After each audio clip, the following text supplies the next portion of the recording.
I do with this? Put it down here. It's probably not good for it, right? I'm gonna get roasted for that. Spilling gas on my seat. I have no clue what I'm doing. But I'm paying $4.89 a gallon for 91. I literally don't know how big the tank is, I'm not gonna lie. So I'm at almost 2 gallons. $4.89. Getting bent over backwards by Biden inflation. Let me just shove this in here full blast. And let's see if it auto stops. I'm at 4 gallons. Oh, there we go. That was 4.6. Can I squeeze 5 in here? 5 gallons. Oh my goodness, oh my goodness. That's gonna overfill. Oops. Put this here. Grab my dirty. What is this, a wine cork? Oh my god, this is gonna make a mess. Oh, okay, no. We're good to go. Look at that, full tank. Wipe the seat off. Oh my god. What's your guys' advice for this situation here? Fueling up the sled. Is there something I can clean this with, or is that gonna like rot my seat out? I have no clue what I'm talking about. I'm genuinely asking you guys. $25 fill up on the sled here.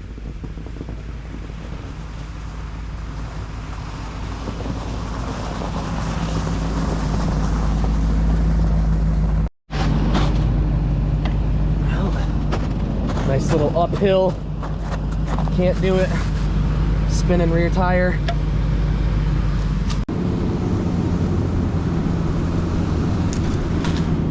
All right, so I came in through another entrance to the property. There are 2 entrances, so I wanted to check out the other one.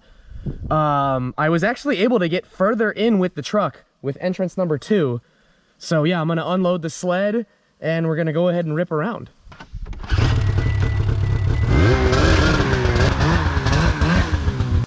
All right, well, today I unloaded it into some snow, so I thought I didn't need this thing, but I probably should have just used this thing.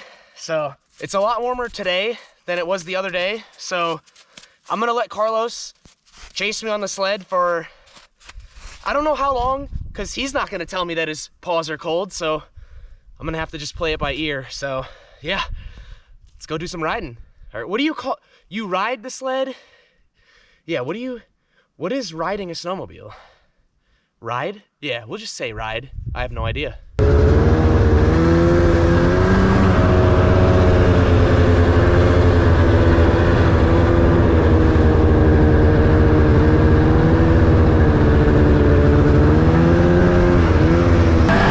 I found this sick hill to do a pull up.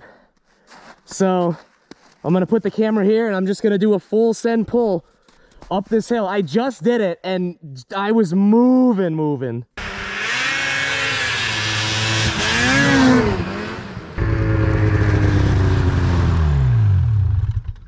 I don't really know what that was, but I was fully matted and it kind of started breaking up or something right here. So I don't know, is this thing broken? I don't know anything about snowmobiles, but I know that this thing is fast as fuck. So yeah, I'm gonna do another pull because that was sick.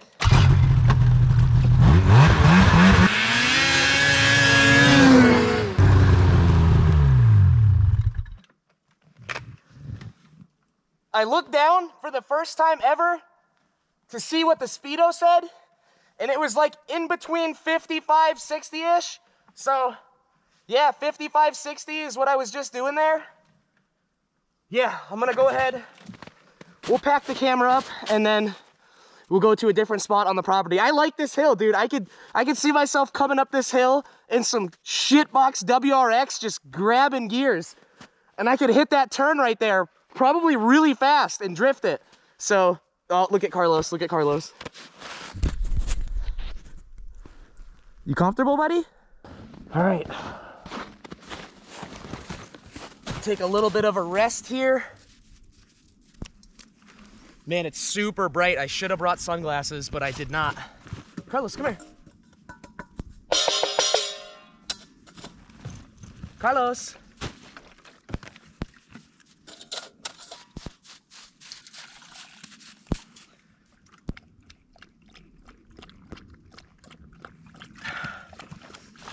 All right, well, I guess we could say we're off to a good start. with the hooning. Yeah, I don't know what that little bit of breaking up was. Maybe some of you sled experts out there can enlighten me. I have no clue what that was. I'm sure some of you heard it. You knew exactly what it was. But then the other times I'm at it, perfectly fine. Like, other than that, I mean, the thing rips, dude. This thing, like, snowmobiles are so underrated because this is the, how do I word it? This machine is the hardest acceleration I've ever felt. Like I said, I cannot imagine a turbo, like a new Polaris or a Lynx or something. I'm not even gonna waste my time getting like a baller sled like that until I know how to ride this 110%. So, I don't know, is this me starting off with like a Miata or like a stock 350Z? Is that what this is? And then like a Lynx or like a 2023 Turbo Polaris is like a FD car? Like, I don't know. But yeah, that was a really fun little early morning hoon session. So I think I'm gonna take a little chill pill at the moment and just kind of hang out here for like 10 minutes, something like that. And then, yeah, I kind of want to go for a hike, honestly. I've been doing a lot of riding and I haven't been moving my legs too much. Yeah, we'll go ahead and we'll wrap this up for now. I thought I couldn't tell if Carlos's feet were cold, but I think they are, to be dead honest with you guys. So I might go put him back in the truck with the truck running with the heat on. You gotta sit down, buddy. I'm gonna try to ride him back to the truck like this, sitting in my lap. So let's go ahead and give this a shot.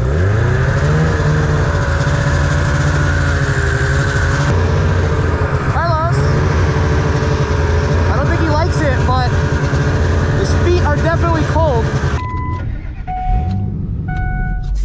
I also got my handy dandy measuring thing.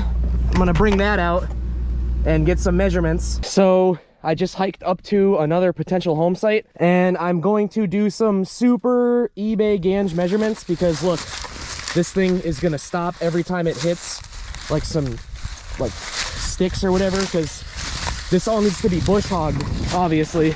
Look at how thick it is, but I just want to know. Well, here we're at 37, which a normal shipping container is 40 by what, 8.5, something like that. So here we're at 49 already. 57.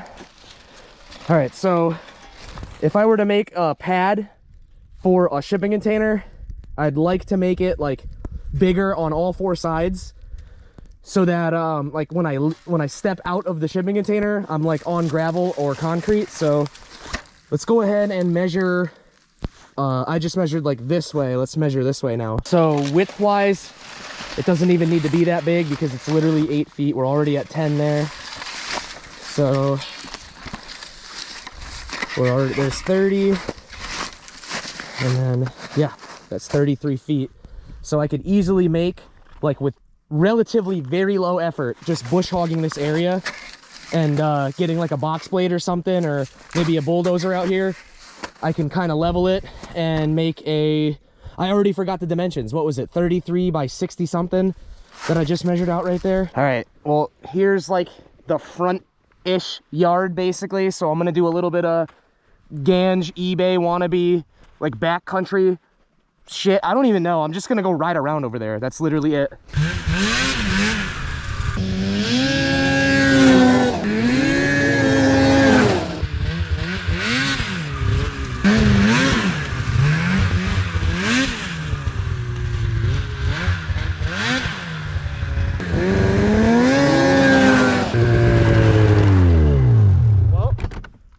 I don't know if you saw that, I almost flipped it like 2 or 3 times. Like standing, if you like give it some good throttle while you're turning, it literally starts to like 3-wheel. That ski starts coming off the ground and I almost fell off it like literally 2 or 3 times right there. But yeah, that was not, it probably wasn't cool to see on video, but it was fun to do. So I have no idea what I'm doing and I don't want to get hurt.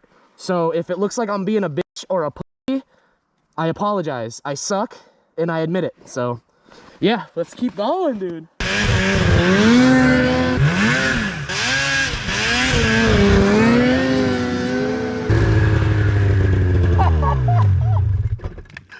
Oh my god, I just scripted it. Oh my god, yeah, right when I came out of the ditch, I just stood on the throttle and I looked down at the speedo. It said 70, but I don't know if I was spinning track, but it felt super fast. Yet, snowmobile is the cheapest and probably the most fun way to get glued to the seat, because for $1,500, you're getting glued to the seat. But how much money does it take that you have to put into your car to get glued into the seat? I don't know. You spend over 10 grand, over 20 grand to get glued that hard probably. So $1,500 well spent. I'll tell you what, this is very, very entertaining. If you like outdoors and you find recreation like in the winter, which basically, what can you really do in the winter? Snowboard, skiing, snowmobiling, maybe a Polaris RZR on tracks, something like that. There's not really much to do in the winter, but if you like any one of those things, you love winter. So winter might be my new favorite season. And it's cold out here too. It's like, I don't know, it's probably 35 degrees and I am sweating. Like, even in the freezing cold, if you're layered up real nice, you're not cold. So yeah, this is really fun. All right, so here we are at another potential home site. As you can see, nice and flat. We could easily fit a 20-foot shipping container home here, or easily a tiny home. I bet you even a fifth wheel RV will fit here perfectly fine. So I don't even know, what is this home site, like 5 or 6 now? I have no idea. I literally lost count, but yeah, this is, it's been really fun just being out here. So, yeah, let me sit down for this. Butt protector here. The other day I said that as far as YouTube's concerned, AJ and Kyle are gonna kind of hold it down in Connecticut. I will also be there too. I'm not leaving. I don't live here. So, yeah, that's what I wanted to say in this video, is that I will make videos up here and I will also be down in Connecticut. You know, I'm still trying to drift. I'm still trying to hang out with the boys. Like, I'm not leaving them. I just, you know what I mean? On the weekend, I want to come up here, blow off some steam, do 70 on this death machine. Yeah, it's fun. So, yeah, that's the YouTube situation. Is expect content from me up here and me, AJ, and Kyle, or just Kyle and AJ down in Connecticut. But I know that it's gonna cause like a feud in the comments, like, oh, the Onion content sucks. Don't let Onion film. Only let AJ and Kyle film. I know that that's exactly what's gonna happen. So I'm just stating publicly that I already know a lot of people don't like the Onion content, whatever. But yeah, I'm not gonna, there's no way I could film daily up here. It's just not possible, because like, look at like Andrew Camerata has like 1 hour videos. Like, I feel like that takes like at least a couple days, maybe 2, 3, 4, 5 days to just film one video. So I don't know, that's kind of maybe what I'm gonna do. So my content, the content that I film solo up here like this right here, is gonna kind of be like a mix between like if Andrew Camerata, Diesel Creek, M.I. Gardner, and Prepper Nurse 1 had a baby, that's what I'm going for here. Because I don't really know what I want to do here. I don't know. So I do want to build my dream home, dream shop, but I don't know, do I want a barn dominium? Do I want a shipping container home in a little bit smaller of a garage? Do I want a tiny home in a garage? I don't really know what I personally want. As you guys know, I did the whole bus life thing. Me and Chow lived in a bus right outside of Seattle for over a year. And previous to the bus, I had a trailer. Like, the front half was like an RV, and the back half you could put the car in, and we lived in that for a whole year. So I have done the trailer life, bus life, van life thing for 2-3 years now. Like, I am very accustomed to the tiny home lifestyle. I don't need a big house. In fact, I think a big house is a liability, because I don't want to clean it, and I don't even own that much stuff. I wouldn't own enough stuff to put in a big house. So it's like, I know what I want and I know what I need, and it's not a big house. So, but that's the thing, like, you could get a $150,000 tiny home. Like, the tiny home can be just as expensive as a normal house. But yeah, that's my little rant on what's going on with the channel. Obviously expect some prepping stuff up here. Expect some kind of build, even if it's me pouring a concrete pad and just putting a really nice RV up here.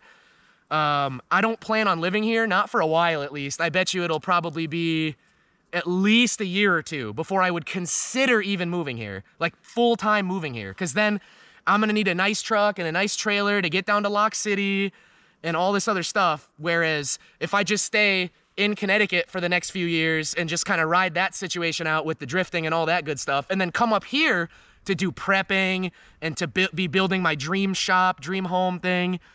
Yeah, something like that. Also, I did consider the barn dominium thing, but I don't know if I want to deal with a space that big, which is why I was saying, like, think about what I really own. I have the GS, I have this now, the sled, I have the Baconator, and I have the Focus. That's all I own. So all of that stuff can sit outside. The GS sits outside. I mean, I'll put the sled inside the garage, obviously.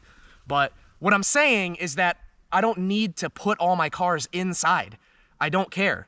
So, I mean, obviously if I had a 240 or something way nicer, I would want it inside. But yeah, and then I have the Cybertruck coming too. So also I was getting roasted for having the Baconator and, oh, that's like his only truck. I get it, ha ha ha, jokes aside. I literally have the highest level Cybertruck on pre-order. Yeah, Elon is taking his sweet time, 2023 summer, whatever he said, or 2023 spring, like early spring, the first Cybertrucks will start getting out to the customers, supposedly, right? When Elon released the Model 3, I feel like that took mad long to come into production after he released it. So the Cybertruck, I can wait for. I don't know why I'm getting roasted for having a shitty truck when it works just fine. I just took it, I just drove it 1,000 miles with this sled in the back. So why do I need to get some new 6.7 Power Stroke when the truck works just fine? And hopefully, Elon, hopefully within a week or two, hopefully within a year, like I don't want it to go more than 1 year, but hopefully within no more than 1 or 2 years, I will have the Cybertruck. So I refuse to waste money on a new truck when I literally do not need it. So that's my little rant on the truck, on the Baconator. So yeah, well, I guess that might be it for this video. We'll go ahead and load this thing up. I'm gonna kill the camera though, and then I'm gonna go goon ride for probably another hour. I hope you guys enjoyed this video of the potential prepper tiny home off-grid community thing. I do it in air quotes because obviously that doesn't exist yet, and it's just kind of like an idea. And who knows, I might like sleep on it for 3 more months. I come up here midsummer and I might want this to be my own private like acreage. Like I might not want anyone else here. So yeah, I haven't really made up my mind. I'm just still in awe. Anyone can do this. If you, and I know what you're thinking, oh yeah, right, you had Bitcoin, yada, yada, yada. How am I supposed to buy land, XYZ, tiny home, solar panels, all this stuff? It's a lot easier than you think. For anyone that's possibly younger, maybe let's say 30 and younger, I know I'm just rambling, but hear me out. If you're 30 and younger, maybe you have a girlfriend or a wife, maybe 1 kid, 2 kids, and you know, husband and wife both have a job, you could easily save up for 2 or 3 years and just buy land in cash. It's really not that difficult. People overthink it because they're drowning in credit card debt, drowning in car loan, drowning in their mortgage, and they feel stuck. And like, how many times have I heard, oh, I wish I could just buy land and go off, live off in the woods in a log cabin type thing. Like that is literally easy. Like you actually can go watch Bush Radical right now. He will show you how to do it for like under 10 grand. Like it is very possible, but people don't have like the willpower to actually like quit their job, sell their house, sell their cars, and move out into the woods. Like that's not something that, although it's like a fantasy for most people, people don't want to do it because it's scary. Let's just be honest. It's terrifying. Who wants to leave their friends and their family and go 1,000 miles away with nothing and nobody for miles? Like that's a tough ask for some people, but hey, I'm just saying, for people that are complaining that they're stuck in life or yelling at me because I'm privileged or whatever to be coming out here doing this kind of stuff, I get it. I completely understand, but at the end of the day, it can be done. You just have to have the balls really to quit your job and do all that stuff. So with that long-winded rant out of the way, I hope you guys enjoyed this video. I'm obviously enjoying my time. Yeah, we will see you on the next one, probably at the shop. I don't know. I just don't know what order these videos are in. Is it gonna be AJ Kyle, me, AJ Kyle, me? I don't know what order he's gonna want to put them in. So whichever way these get uploaded, Yeah, like, subscribe, and we'll see you on the next one.